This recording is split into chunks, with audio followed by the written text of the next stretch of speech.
કે તું ક્યાં છો? કે તું ક્યાં છો? મેં કીધું બગદાણા છું. કોનો ફોન આવ્યો? જયરાજ. કેટલા મને મળવું છે. તમારો ફોન કે અને તે મારા ફોન તોડી હા પછી એ તને 9 વાગે મળવું છે. એટલે 9 વાગે ફોન કે તને મળવું છે. મેં કીધું બગદાણા શું આવી મળો? ના હોય હા. પછી રામભાઈને ફોન કર્યો છે. રામભાઈ વાળા.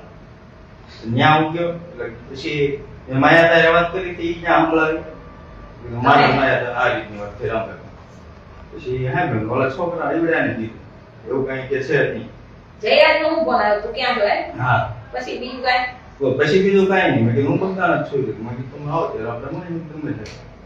રામભાઈ કીધું કે ભાઈ તમારે ન હોય તો ગમે ત્યાં આવે. રામભાઈ વાત કરી હા. પછી પછી હું 11 વાગે ઘરે હોવા ગયો.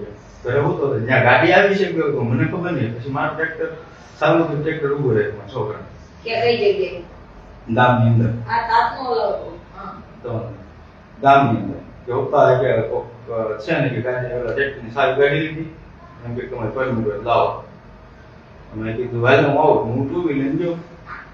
પછી ઈ ગાડી કઈ મેં જોઈ નહીં. એટલે હું આશ્રમ સુધી ગયો. આશ્રમથી પછી આગળ ગાડી આમ પોલીસ સ્ટેશન પર જા. હું ઈ બાજુ પાછો ગયો. ઈ કદાચ કોઈ સ્ટાફ આવે શું હોય. એ આપણે છોકરી વટી જાય ત્યાં સુધી ગયા. ક્યાં કઈ છોકરી આપણે પોલીસ સ્ટેશન વટી. મારે બીજા કઈ ટ્રેક્ટર છોકરી આપણે આ જેસર છોકરી પોલીસ સ્ટેશન વટી ને તો મોડ પર આ જાવ મોટો હોય હતા.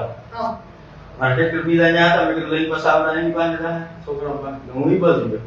એ બધી ગાડી ઊભી રાખી. હું મારી આગળ આગળ જતો. જેન્ટ્સની ગાડી આડી કરી સીધી મારવા વાળી કરી.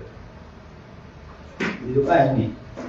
કેટલા જણા હતા એ બે ગાડી ઓળખો છો કોઈને જોયા બધા છે ને ઓળખે છે કે આમ કોઈ નામથી હું કહું અને બેન છોકરા હતા કે એમ નથી ઓળખતો. પછી બીજું તમને કઈ કીધું તું કામ માર્યો કાંઈ આ છે એવું કાંઈ મારો વાળી કરી પછી મને કઈ ખબર જ નથી.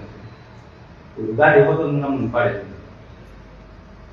તમને કોની ઉપર ડાઉટ છે મને તો એ લોકો ઉપર હતું કારણ કે રામભાઈ ઉતરતા એવી વાત કરતા હતા એ લોકો.